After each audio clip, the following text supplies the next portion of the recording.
Alors, deux choses très importantes qui motivent les entreprises à participer à cet atelier. Un, c'est le cadre juridique de l'apprentissage. Il est prévu dans le Code du travail, mais maintenant c'est l'organisation de cet apprentissage-là à travers des décrets et des arrêtés. Donc il faut qu'on vienne en discuter pour savoir donc dans quel sens, dans quelle mesure l'apprentissage peut être mis en place. Et le deuxième volet est un volet financier. Les entreprises cotisent au niveau de du FDFP pour une taxe d'apprentissage. Et cette taxe-là, évidemment, il faut l'utiliser. Donc, nous sommes là aussi dans ce deuxième aspect-là pour savoir, donc, comment organiser l'apprentissage pour pouvoir utiliser les fonds qui sont à disposition au niveau du FDFP. Les stages et les apprentissages sont des volets qui aident les jeunes à accéder à l'emploi. Si j'ai parlé des stages tout à l'heure, c'est parce qu'il y a un programme national de stages des jeunes sur deux volets.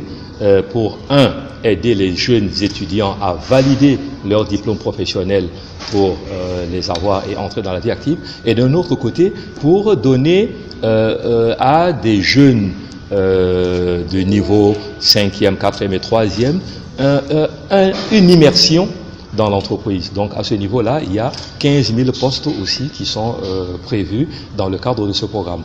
Alors si j'en ai parlé, c'est parce que la CEGESI, de même que, on l'a vu tout à l'heure, le RIG et RH sont partenaires avec le gouvernement pour la réalisation de ce vaste programme.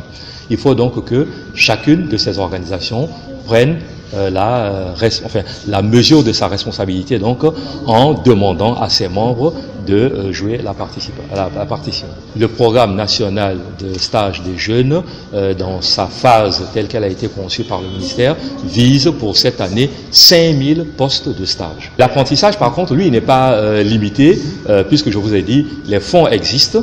Aujourd'hui, c'est la démarche juridique pour la mise en œuvre que nous sommes venus discuter. Tous les mois, nous cotisons donc pour la taxe d'apprentissage, et donc une fois que la machine sera mise en marche, de la même manière que les entreprises font de la formation professionnelle continue, de la même manière elles feront de l'apprentissage selon leurs besoins. Vous voyez, dans la salle, il y a des représentants des entreprises.